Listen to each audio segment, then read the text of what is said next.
बात हुई थी हवाई चप्पल वालों को हवाई जहाज में बैठाने की, लेकिन वो क्या हवाई जहाज में बैठ पाए? क्या उनकी चप्पल ही छीन ली गई? ऐसा ही खेल जो है भारत की जनता के साथ 18-18 घंटे काम करने वाले प्रधानमंत्री ने करके दिखा दिया है।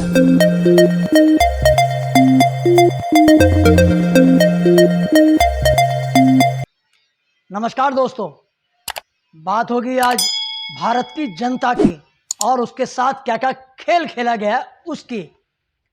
भारत की जनता को प्रधानमंत्री ने 18-18 घंटे काम करते हुए क्या क्या दिया है।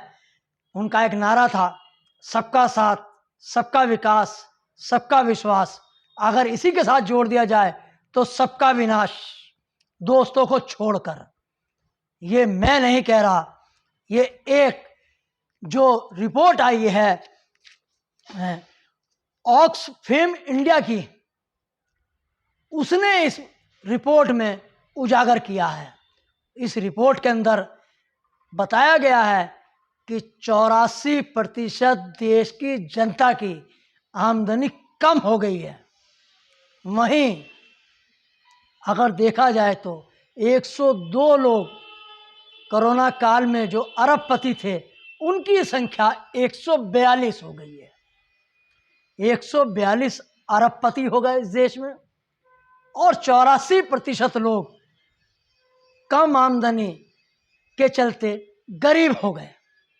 जिनकी आमदनी कम हो गई, नौकरी चली गई। ये पूरा आंकड़ा 18 घंटे काम करने से इस रिपोर्ट में निकल कर आया है।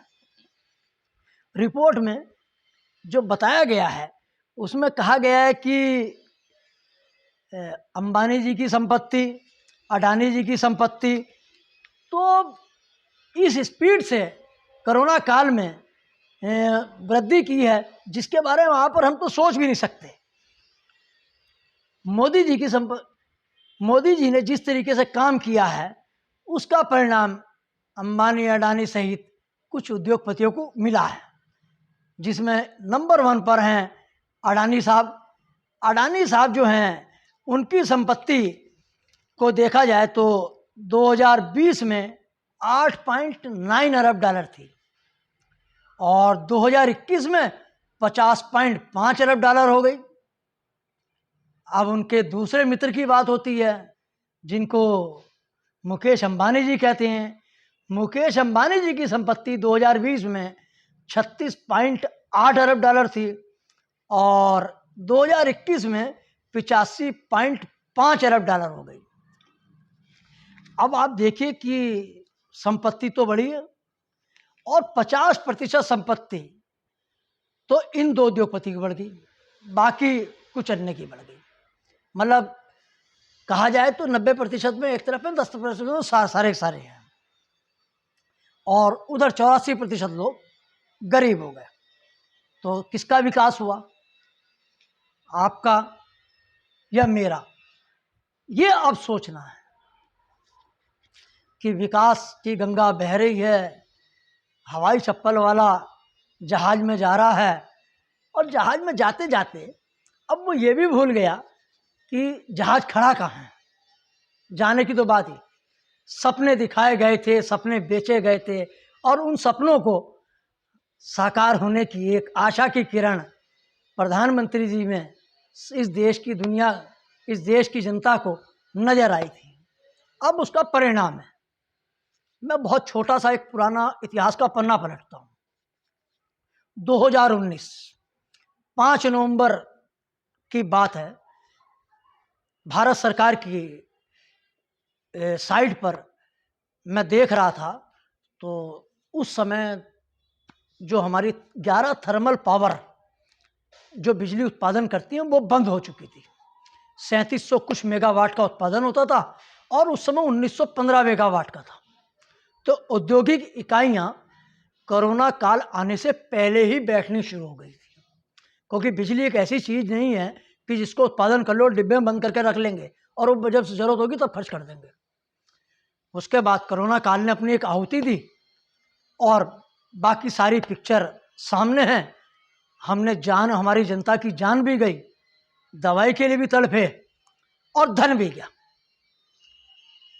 जमा पूंजी, शारीरिक, मानसिक, तीनों के हम शिकार हो गए। मैं सरकार के चहेते उद्योगपति दिन दुगनी रात चौगनी करते करते माला माल हो गए। अब ये माल जनता का इकट्ठा हुआ और कुछ चुनिंदा लोगों के पास पहुंच गया। आज हमारे देश की जनता केवल 1-2 जून की रोटी, जरूरत के बहुत ज़्यादा जरूरत की जो चीज़ें हैं उनको पूर्ति करने के लिए संघर्ष कर रही है। उस संघर्ष में के बीच में हमको दिखाया जाता है कि भारत का विकास हो रहा है, और जब भारत के लोग शोर मचाते हैं, विपक्षी दल शोर मचाते हैं, तो श्रीलंका में भुखमरी दिखा दी जाती है, भूटान में दिखाई जाती है, और पाकिस्तान की महंगाई बता दी जाती है।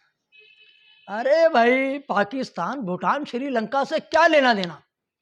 हमारे तो हमको रोटी, हमको चिकित्सा, हमको शिक्षा, हमको रोजगार, हमको स्वास्थ्य चाहिए। अगर आप नहीं दे सकते तो आप कुर्सी छोड़ दीजिए।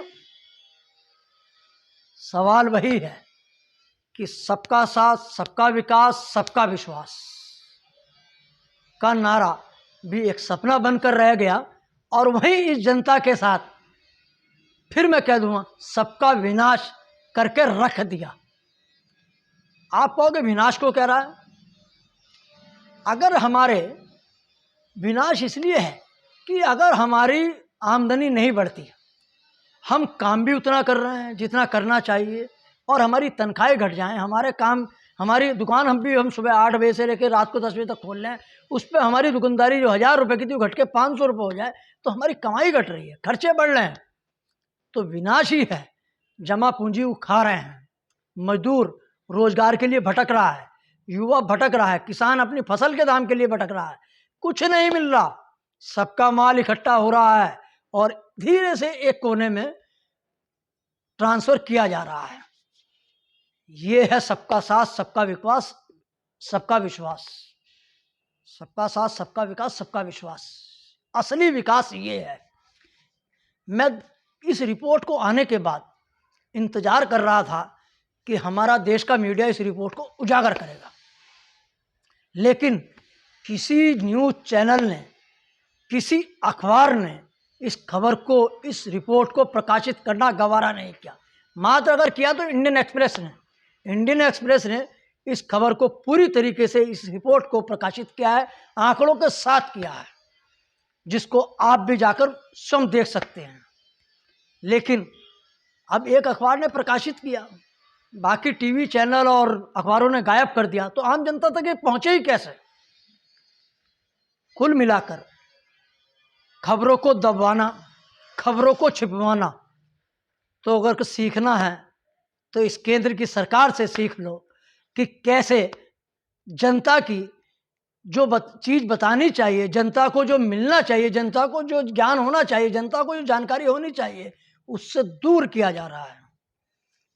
यही संकेत इस देश के विकास में आप आगे किस तरीके से देखते हैं, इसको आप भली भांति समझ रहे हैं। देश आज किस स्थिति में है, देश की जनता किस स्थिति में है, ये भली भांति आप लोग, हम लोग परिचित हैं। वर्तमान में देखा जाए तो अब केवल अपने जीवन को जीने का ही विकास, कि 2 टाइम की रोटी मिल जाए, यही विकास समझाने की कोशिश की जा रही है, और इसी को विकास समझकर जिंदा रहना ही एक विकास है। यही नारा अब आने वाले दिनों में आप और हमको मिलने वाला है। आपको वीडियो कैसा लगा, इस कमेंट चैनल के कमेंट सेक्शन में जाकर अपने विचार व्यक्त कर सकते हैं, और इस चैनल को सब्सक्राइब कर बेल आइकन का बटन दबाकर आज़ाद पत्रकारिता को सहयोग देने के लिए हमें प्रेरणा दे सकते हैं। बहुत बहुत धन्यवाद।